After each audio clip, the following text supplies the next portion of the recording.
Medical Intuitive Insights with your host, Dr. Gloria Warren, is a program that presents topics on medical intuition, holistic opportunities outside of mainstream society, and scientific research as applied today. Topics range from online intuitive readings to interviews unveiling alternative healing modalities and discussing them with inspirational leaders. Dr. Warren is the bridge within holistic arts while stressing the balance between the spiritual and physical self. So now, please welcome the host of Medical Intuitive Insights, Dr. Gloria Warren.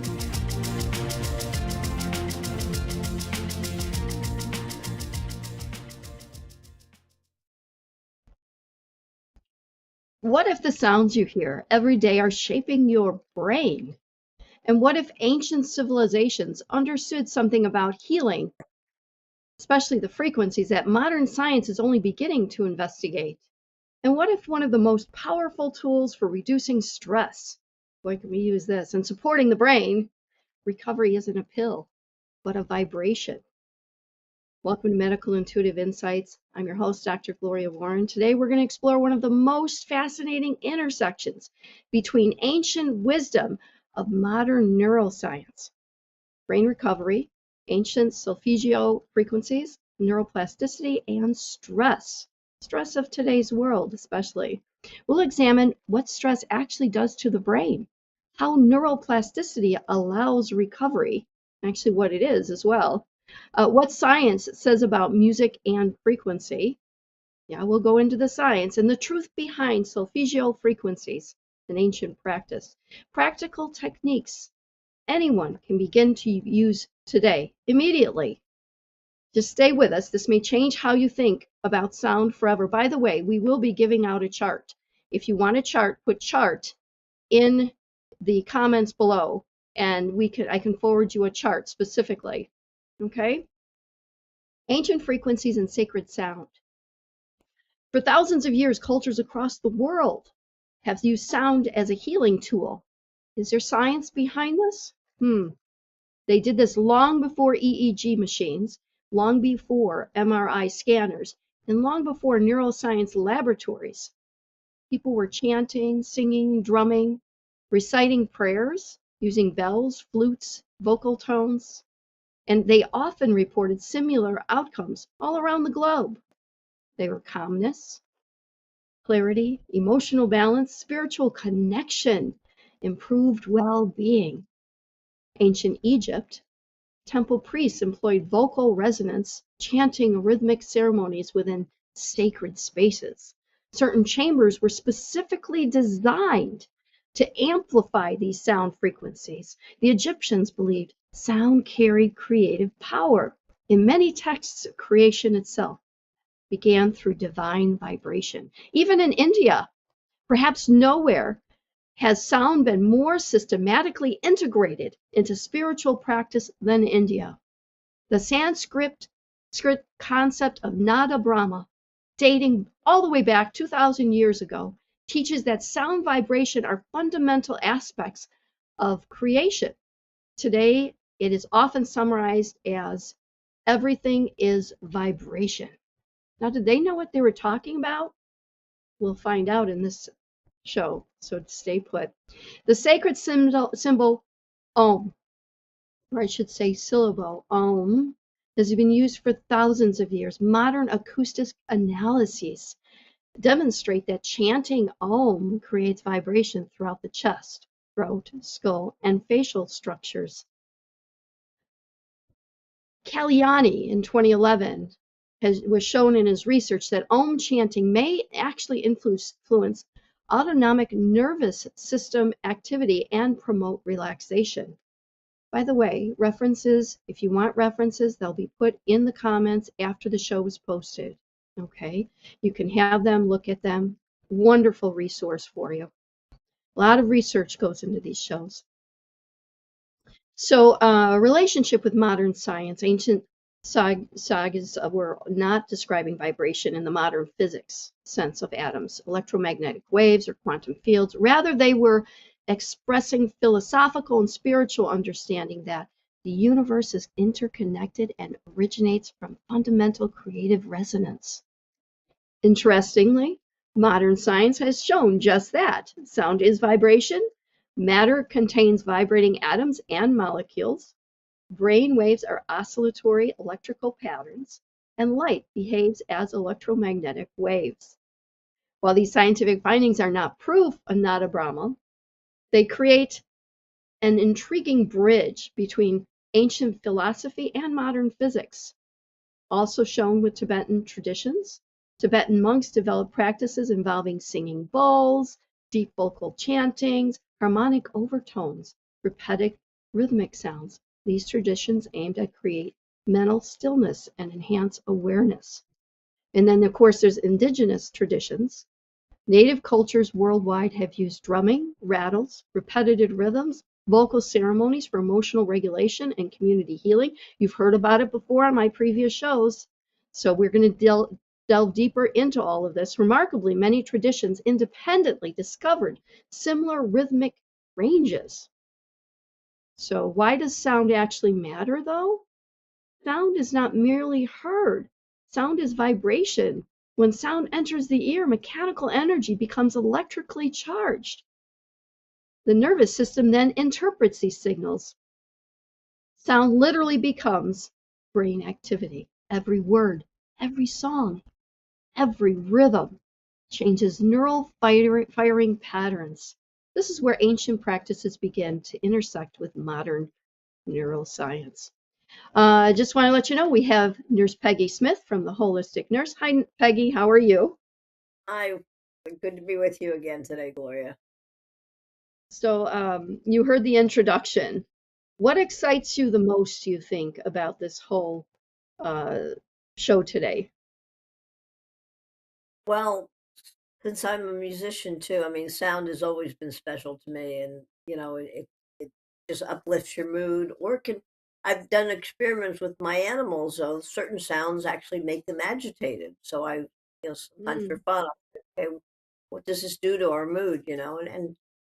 My mother used to clean on, when she cleaned the house once a week, she put polka music on. She was from Poland, and that just energizes the whole house, and I mean, yep. not enough to make me want to Happy help her, music. but that kind of, it energizes you. It really does. Yeah, it sure does. I love to clean with Think even back in the fine Catholic Church, right. Oh, sorry. if you look back in the history of the Catholic Church with the Latin, there's a lot of chanting and things that uh, people didn't necessarily understand what was being said, but they felt the vibrations of the message, and I think that Right, made it more complete. right.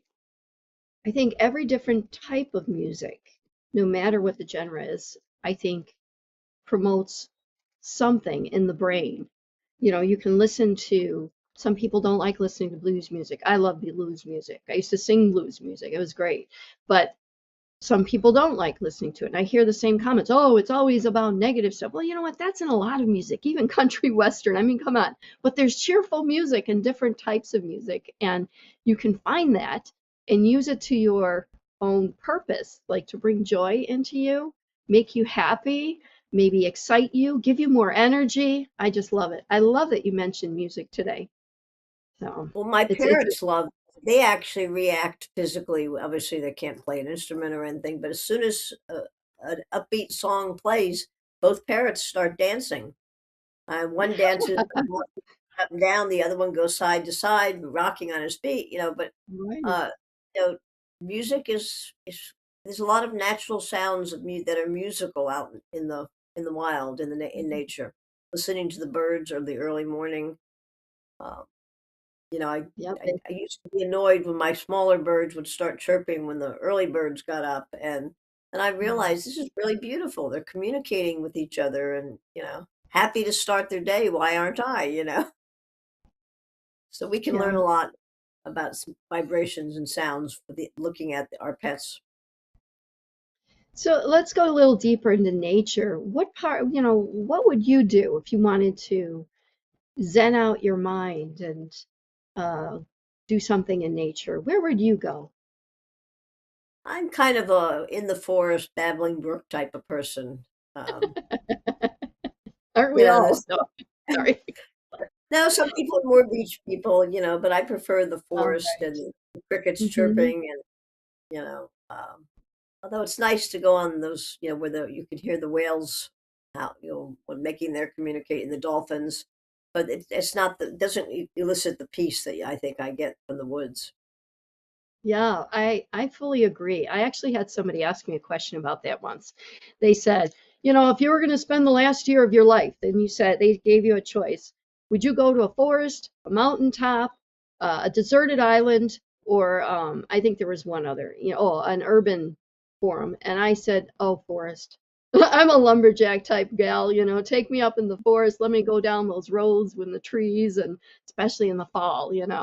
I mean, the sounds, I love listening to, like, by the ponds and the lakes, all the frogs at night. It just really switches my brain no matter how, like, upset I am or anything. If I hear frogs, I'm like, gone. It's great. Just the mere frequency that they put off. And it can be different types of frogs. It doesn't matter to me. But I love it. Yeah, the forest for me, definitely. And I mean, it's nice to go to an island, or I go to frequent trips, back and forth in different places. I love the mountains too, but I mean, I really need a forest in the mountain. You know, the trees, the energy from the trees. Do you ever feel that? Like, do you ever feel the energy coming off the trees? Oh, I do. And sometimes we get distracted by our own pity parties and everything, our own selves. And then if you accidentally take a breath and you realize, oh my God, look how beautiful it is. Why am I upset? Mhm. In the middle of nature, this is a gift. And Right, it's a blessing to be here. And even when you smell that scent of pine, it just makes me melt. That's it. I love it.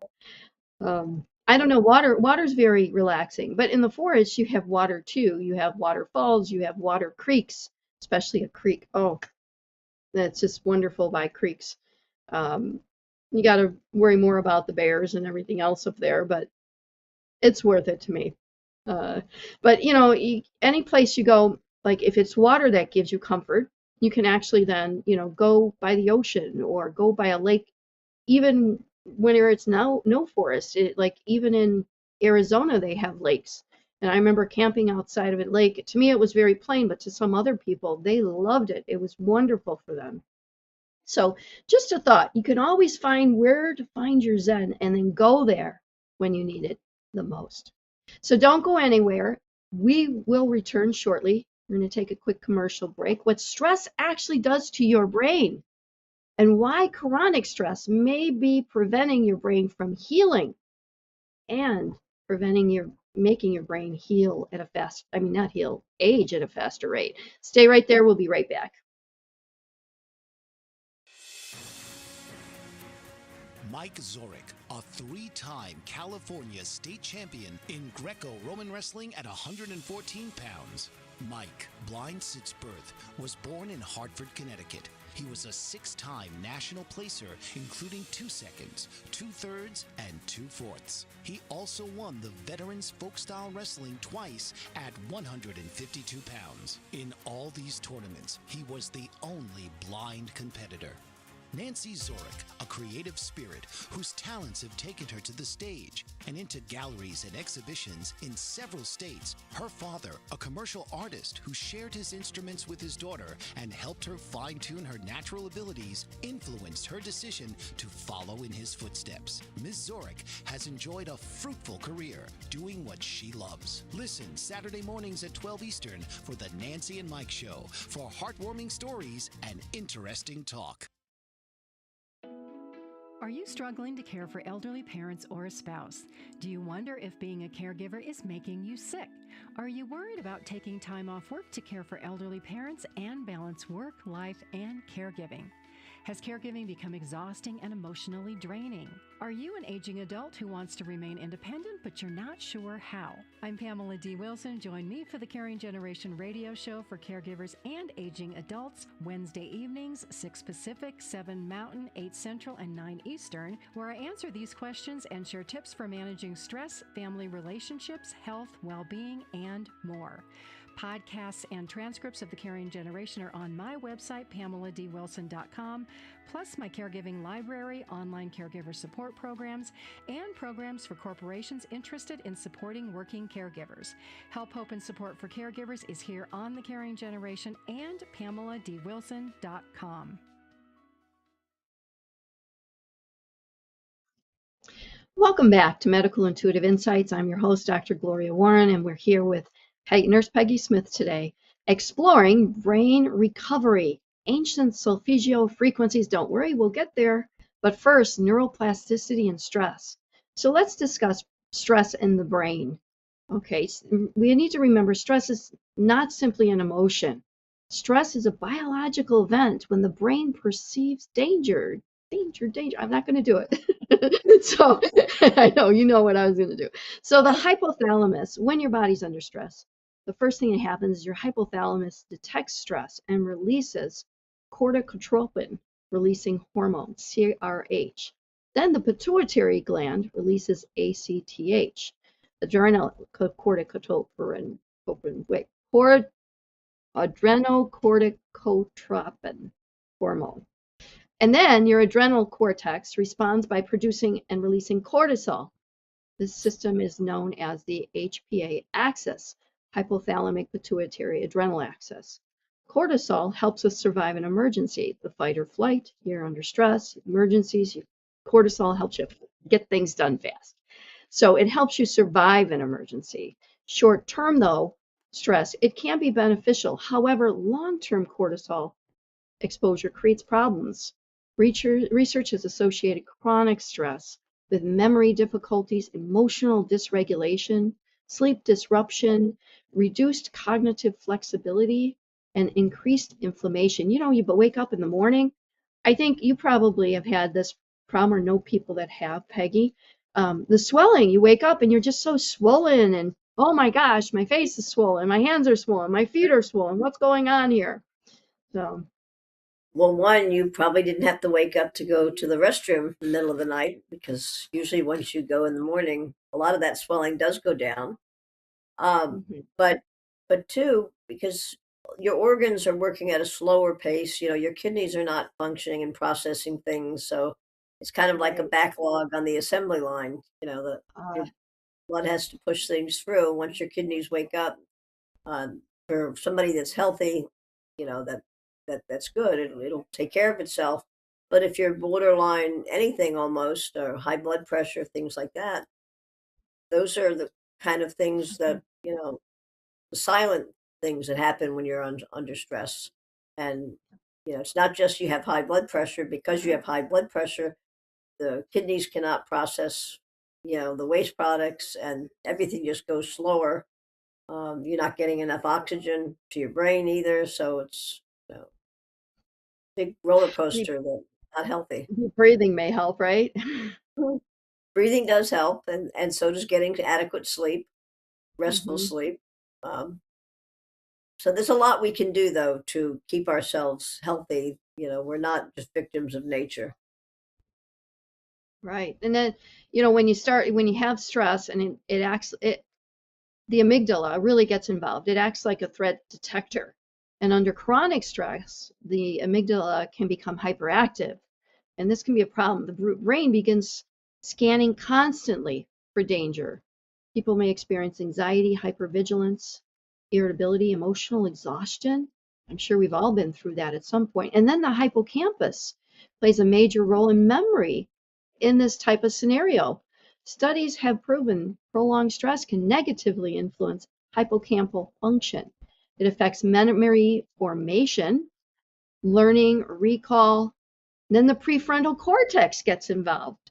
This region helps us plan, reason, focus, make decisions. Then you get foggy at work, and excessive stress can reduce efficiency in these higher order functions.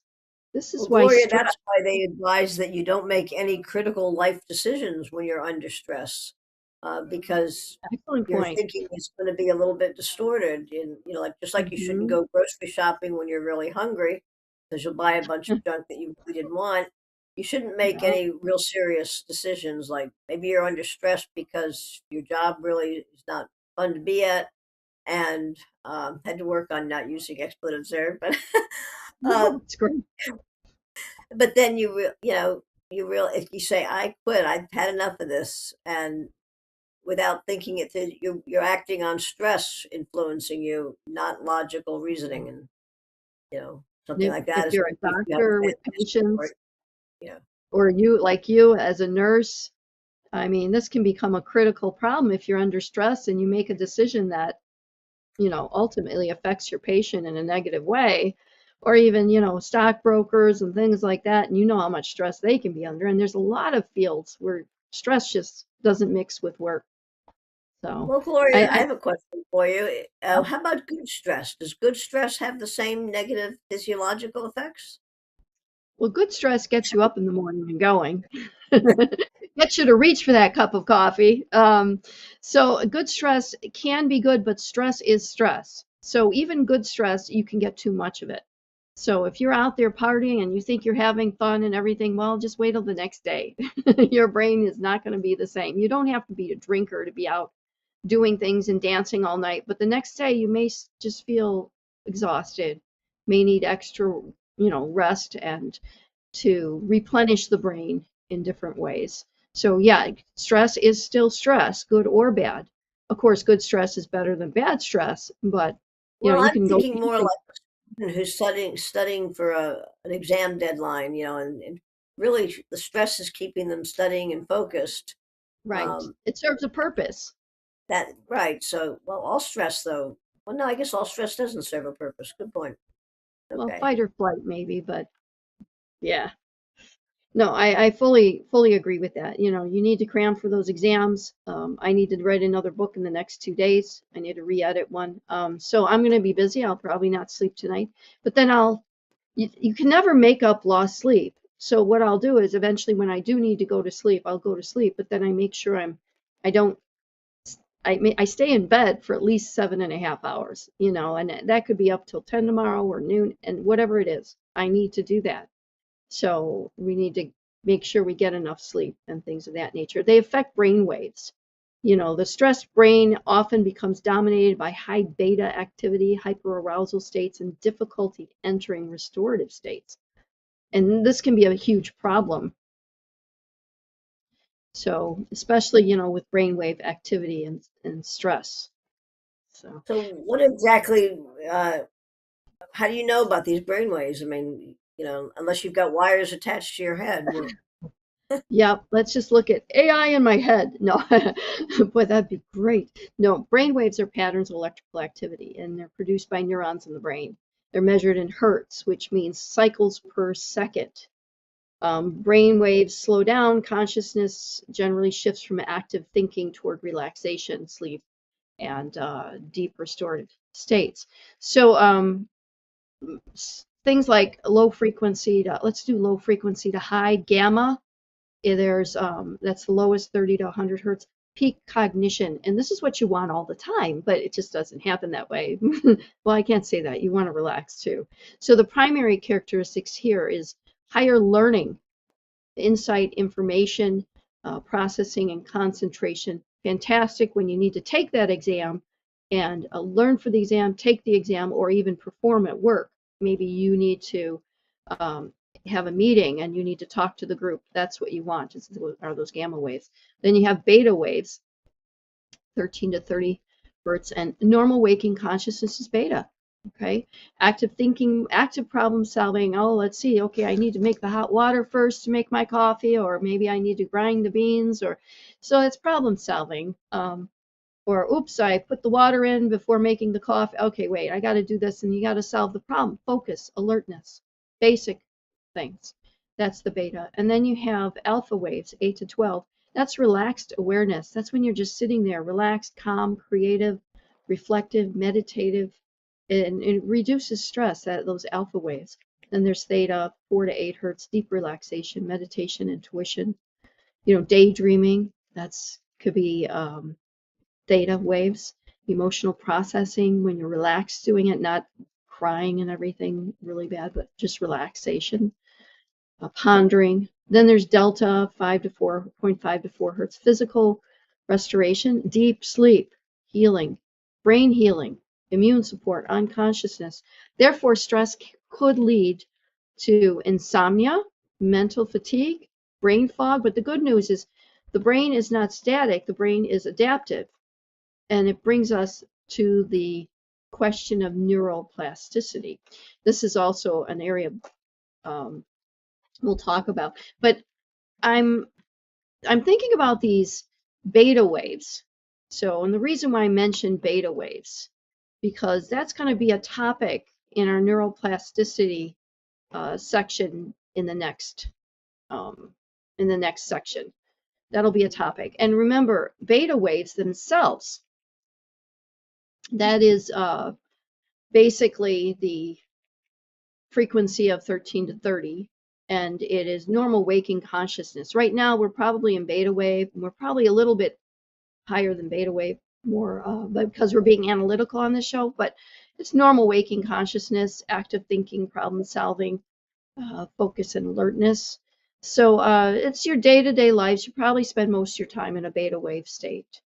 So, well, one way to actually experiment with the ways, if you're not, real scientifically inclined, is YouTube often has thousands of literally binaural beat meditations, which they describe in their titles what the waves are, what frequencies they are. And if you're wondering maybe what frequencies seem to resonate with your brain most, you can experiment with some of these. Just see how your body reacts, and um, some of them you don't have to listen to the whole thing. Some of them go as much as 8, 12 hours. But there's some half-hour ones too. Or you can always hit off when oh, I don't like this wave at all. I'm gonna listen to what I need right now. But you can be listening and then ask inside, ask your body. How does this feel to you? Is it can we use this to improve ourselves? Crazy idea, but it's not that crazy. absolutely. And, something to keep in mind too, we are going to go not only into neuroplasticity, we're going to go into those special waves that we talked about. And you won't see a chart here, but I'll discuss a chart with you. And if you want the chart, you can also save it, give me a heads up in a comments section, and I will forward you a chart on specific waves that may actually help you. Now, there's no promises. It's different for everybody. And either way, though, it'll give you something to base it on. So we are going to take a second commercial break. So when we return, we'll discuss one of the most hopeful discoveries in neuroscience, the brain's incredible ability to rewire itself. So I want to be smarter, so I need to rewire it. So you just stay right there. We'll be right back. Master of words, powerful player. What life-changing words can Dr. Janet Smith Warfield pull out of her magical toolbox that just might mysteriously open a door you never knew was there? A door to free yourself from fear forever. Transform your rage into right action. Release your guilt. Position you into a life of freedom, purpose, passion, power, and peace. All quite suddenly, unexpectedly, and almost miraculously, with no effort on your part. Join Dr. Janet on Dancing with Words, Dancing with Wisdom, as she and her guests show you how words map our experiences, immersing you in a sound bath that relaxes your muscles, opens your mind, and supports you in co-creating your extraordinary life.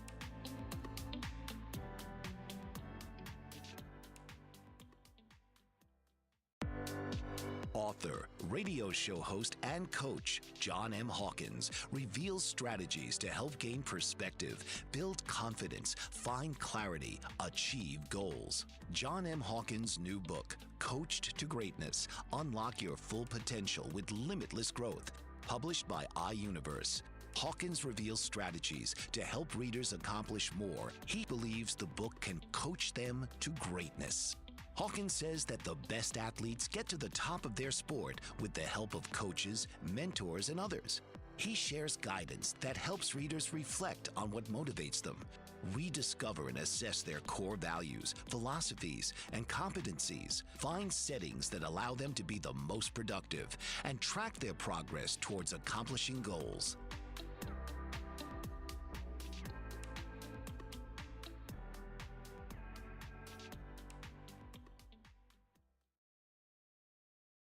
Welcome back to Medical Intuitive Insights. I'm Dr. Gloria Warren here with Nurse Peggy, and today we're exploring how stress and neuroplasticity may work together in the brain recovery circumstance. Brain recovery, ancient Solfeggio frequencies and neuroplasticity and stress. We're going to do the neuroplasticity and stress and go into the ancient Solfeggio frequencies shortly after that. So let's look at neuroplasticity. What actually is neuroplasticity? It's the brain's natural ability to rewire itself, allowing us to learn new skills, recover from injuries, develop new habits, and adapt to life's experiences. Recovery does remain possible. So, for decades, scientists believed the adult brain was mostly fixed. And today we know this isn't true. The brain can change, it can adapt, it can reorganize. This ability is called neuroplasticity, according to Mezenich of 2013's research proven. So in short, you may want to say the brain has a chance to heal and different things can help it. So let's go into that a little more. Okay, every thought leaves a trace. Neurons communicate through connections called synapses. Repeated experiences strengthen those pathways, and this concept is often summarized as neurons that fire together, wire together. And that's according to the research Heb 1949. That's how long this idea has been out there. But today, it's starting to resurface. So positive neuroplasticity, what actually is it? It activates associated with healthy neuroplasticity include learning, meditation, music, exercise, social connection, and sleep. You know, I have a little story about that if you want to hear that, Peggy. It's on the exercise scenario. So I loved doing gymnastics when I was a kid. And everyone thought I was like crazy or something. And I'm like, no. Anytime I learned how to do something using the right way, I would make sure it was the left way as well, that I could do both ways. And it actually, I think it really did help develop my brain in different ways. And it reminds me, like the music that we had last week, the metronome therapy. I mean, it's just amazing what it can do. And if you're watching the show, you may want to tune into that show. It was amazing. It was called Metronome Therapy, right, Peggy? Interactive metronome therapy. Yes, it's Interactive metronome. a series of beats and rhythmic patterns that reactivate parts of the brain. Like an example of our bodies have muscle memory, and like everybody's got these pads on their door now, and sometimes it's worse than not knowing where you left your keys because oh, I forgot I'd been in this door and I put my hand there and my hand knew what the key numbers were. And like I do a lot of pet sitting, and also I'm at a stranger's house. I don't have a key. They're miles away, but my finger knew how to get into the code.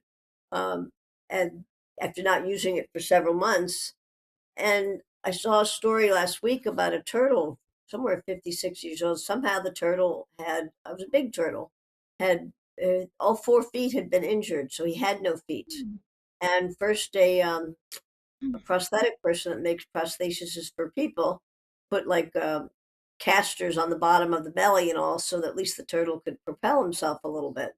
Well, somebody saw it online and contacted the owner of the turtle and said, I'm a 3D printer guy. I can make new feet for your turtle."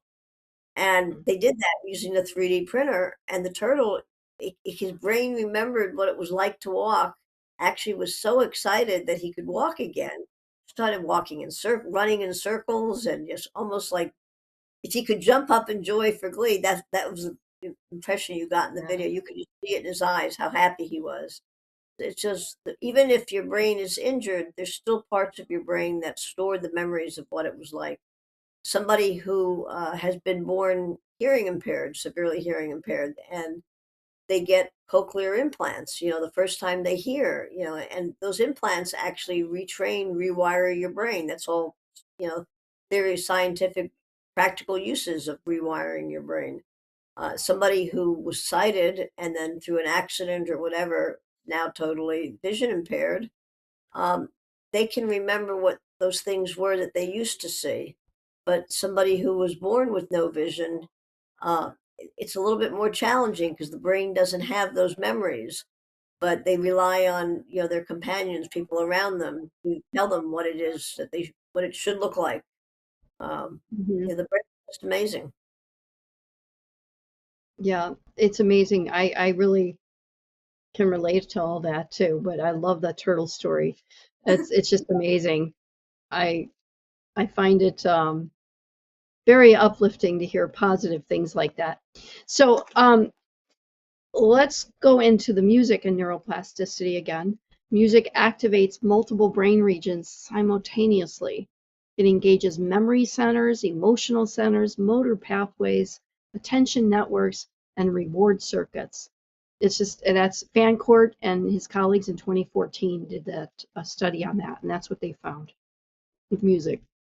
So memory centers, sometimes I want to hear something more low key to kind of remember somebody who's passed, or remember a time that maybe when the kids were small or something. And then other times I want to just go straight out joy. Give me some really uplifting music and do what I need to do in life. And it's just amazing on how it connects to memory and emotional centers. And last night I actually went to see um, my son-in-law. He was performing on stage somewhere, and phenomenal. And I heard some of the songs that he's a writer, and I heard some of his songs, and I was like, oh my gosh, I remember that. That one's my favorite. And so the memory centers kicked in after the emotional centers just, oh, it totally relaxed me. And I he had a baby, took a baby in my arms, and I was dancing with the baby, from the motor pathways that all got, in there. And then attention networks started to kick in where I just wanted to zoom in and really pay more attention to the words of his songs. And it was just so rewarding. So went my reward circuits. I mean, I went through all of these things that these neuroplasticity engages and music engages here. It was a wonderful experience. So widespread activation may explain why music has been used in rehabilitation settings, such as rhythm and recovery. Rhythm helps synchronize neural activity. This process is known as neural entertainment. Gee, I can do that with myself. No, brain naturally tends to synchronize when repeated external patterns uh, are heard, and this may partially explain why rhythm can influence mood and attention, hope for recovery. And like I said, neuroplasticity is the brain's natural ability to rewire itself, allowing us to learn new skills, recover from injuries, and develop new habits to adapt to life experiences. Recovery remains possible. And why don't you just explain how this can be used in recovery with your patients and anybody out there going through these things? Well, I think any parent that has a special needs child, or animal even, you just learn by instinctively seeing what your child needs, and Mhm. you know, um, and I've seen, like, well, I think I've talked about my spina bifida dog, who's no longer here anymore, but when she was alive and she wanted to So, get from point A to point B, she had her hind legs were not connected to her spine in any way. It was like a broomstick with the towel over it when you're a kid making a tent. But I would watch her sometimes. She never had a parent telling her she was handicapped. And she knew she wanted the ball that was on, 10 feet away. She looked down at her dead legs. And I wanted to help her. I wanted to pick her up, take her over to the ball. But I watched. She took a great big deep breath with all her might. And literally, that's what it was like. And she like flipped those dead legs in front of her like a seal would walk, or a walrus or something. And that's how she propelled herself, got to her goal without any help from me at all. And she was so proud of herself because she knew that it was something that was hard to do. And I thought, we miss these kind of clues because they would help us work with our own human, you know, and that we interact with. Um, because I think a lot of basic research probably comes from just observing. You right, right. start off with the science fair project. Oh, I wish I could have had that dog when I was doing science fairs in grade school. I would have had a science project about how the brain, can be rewired. But I don't think we knew it that many years ago, though. Hmm. Uh, Maybe if somebody had a stroke, they just, found a more comfortable wheelchair for them. Or if a police officer had his arm shot off. That came to mind because I had an uncle who that happened to him when he was detonating a bomb. And back then, all he had was a plastic tube with a hook on it. Now you actually have limbs that have wires in them that connect to your electrodes in your brain. They know what part of your brain actually responds to moving your fingers, and the artificial limb. So it's not just somebody has nothing better to do, but imagine how we can spend research money. These have real practical uses, and they improve our lives every day. Yeah. You said stroke, and that my mother, she had a mini stroke a couple weeks ago, and all of a sudden she couldn't use her right hand. And she used to have a lot of them, though. So I was used to taking care of it. And, I did what I needed to do medication wise for her. And then after that, what I was doing is more therapy. It was kind of like the metronome type of therapy. I would have her grab something and put it down, and grab something and put it down, and grab something and put it down. And now today I noticed that's been a little less than 2 weeks ago. She's using her right hand again to eat. And I went through again about our show last week, and I explained to her what they do in that therapy, and was actually trying to use it even more. And it's great. It's all coming back. I guess it wasn't any major stroke or anything, though. If you have a major stroke or any of the signs, go straight to the emergency room, obviously. So, I mean, it's just amazing, though, how it can help with certain patients depending on their situation. And remember, always check with your physician and your medical practitioner to make sure this is right for you. But I do know for everybody, music does make a difference. New pathways can form. Research has proven it. New emotional responses can emerge. Another topic, another day, but it can work. Research has proved it. And the brain is continually adapting, and sound may help guide that adaptation. So music, music, music. So stay right there, though. We'll be right back. Yes. Now, when we return, we'll explore the science behind the vagus nerve, solfeggio frequencies, what everybody's waiting for, and practical techniques you can use today. We'll be right back. Are you struggling to care for elderly parents or a spouse? Do you wonder if being a caregiver is making you sick? Are you worried about taking time off work to care for elderly parents and balance work, life, and caregiving? Has caregiving become exhausting and emotionally draining? Are you an aging adult who wants to remain independent, but you're not sure how? I'm Pamela D. Wilson. Join me for the Caring Generation radio show for caregivers and aging adults, Wednesday evenings, 6 Pacific, 7 Mountain, 8 Central, and 9 Eastern, where I answer these questions and share tips for managing stress, family relationships, health, well-being, and more. Podcasts and transcripts of The Caring Generation are on my website, PamelaDWilson.com, plus my caregiving library, online caregiver support programs, and programs for corporations interested in supporting working caregivers. Help, hope, and support for caregivers is here on The Caring Generation and PamelaDWilson.com. Master of words, powerful player. What life-changing words can Dr. Janet Smith Warfield pull out of her magical toolbox that just might mysteriously open a door you never knew was there? A door to free yourself from fear forever. Transform your rage into right action. Release your guilt. Position you into a life of freedom, purpose, passion, power, and peace.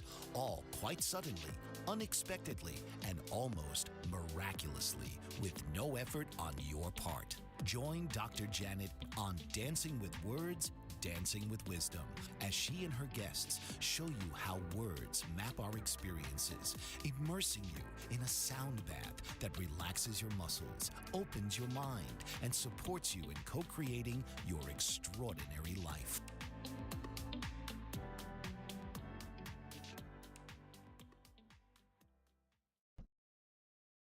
Welcome back to Medical Intuitive Insights. We are discovering brain recovery today and ancient solfeggio frequencies, neuroplasticities, and stress. So now that we discussed neuroplasticity, let's connect the ancient wisdom and modern world. So this is always my favorite part.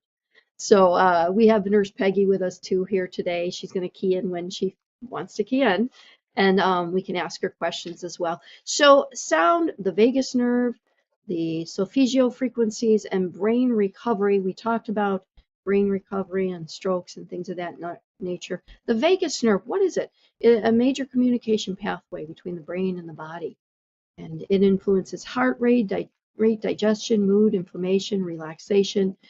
Something like humming stimulates vibration within the sinuses, throat, and facial structures, and it actually uses that vagus nerve. So research suggests humming may support parasympathetic activation and nitric oxide production. You know, a lot of exercise people that want to exercise want a higher nitric oxide. Well, there are ways to do that, and that's according to Weitzberg and Lundberg in 2002. Chanting, that was humming, by the way. Remember, humming. Go ahead and do it. Hum when you lift weights. It'll help with your nitric oxide secretion. Well, it should. You know, chanting. Chanting combines breathing, breath control, rhythm, repetition, attention. Together, these can reduce stress responses, something that monks always do, is the chanting. So ancient solfeggio frequencies are a set of specific sound tones that some people believe can promote relaxation, emotional balance, meditation, and personal well-being. These frequencies often associated with ancient musical scales and spiritual practices for centuries. So although the historical origins and healing claims are still highly debated, there is some scientific research in this topic. In simple terms, solfeggio frequencies are specific musical tones that are believed to help calm the mind, reduce stress, and support sense of harmony and well-being. Commonly referenced solfeggio frequency is 110 hertz. We'll get into that in a minute. Something you got to take home with you. So 396 hertz, it's associated with releasing fear and guilt. So if you're afraid or something, you can maybe choose something on the internet and find out what that 396 hertz is. What is it correlated to? What musical note? Figure it out. 417 hertz associated with facilitating change and transformation. You need to switch jobs. You need to help switching your mind with something. This is the hertz, the 417. So 528 hertz, often called the love frequency, and associated with healing and restoration. It's used to relax and actually stimulates a certain area of the brain that also shows up when you realize you're in love with somebody. So hertz 639. Yeah, 639 associated with relationships and connection with people, social circles, workmates, you know, partners, anything. Next is 741 hertz associated with clarity and self-expression. So if you need to do something to show self-expression and you want clarity and simplify succinct words and verbiage, this is the note you want to play, 741 hertz. So next is 852 hertz. It's associated with intuition and spiritual awareness. Two of the world's most famous ancient acoustic sites associated now with 110 hertz phenomenon are Newgrange in Ireland and Hell Saflieni Hypogeum in Malta. Both are over 5,000 years old and appear to naturally amplify deep human vocal tones. There are more places other than that, ancient places, by the way. So it raises the questions about the role of sound and resonance, specifically in ancient ceremonial practices.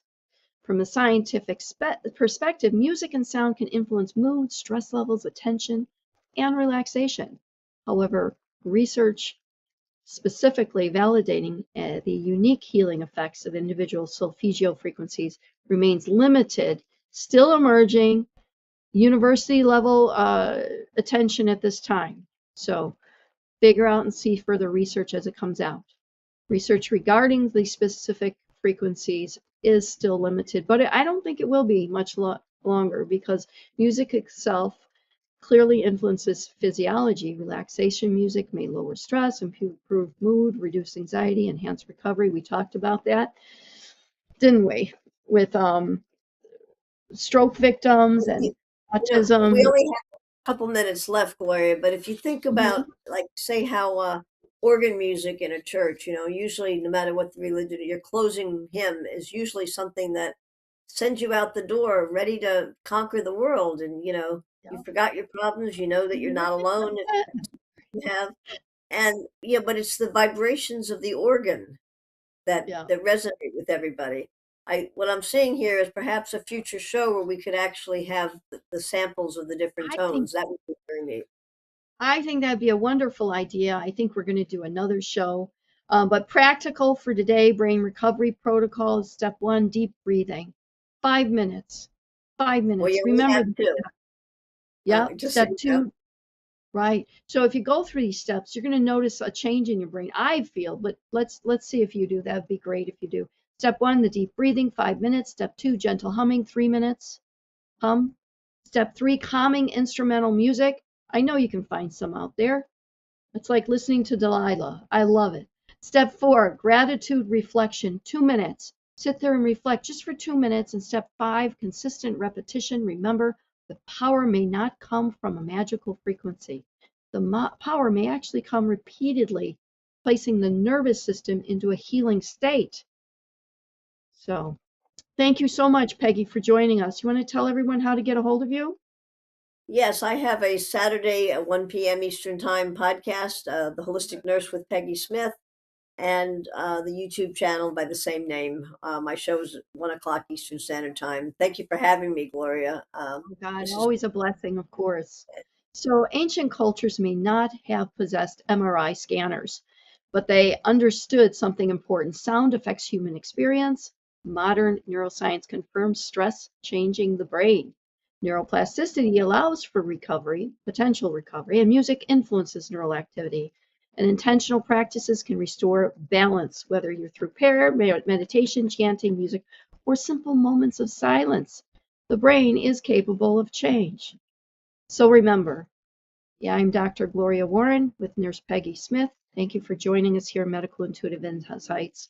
Until next time, there, but for the grace of God go I, and your brain is always listening. Healing often begins with what we choose to hear. Have a good day.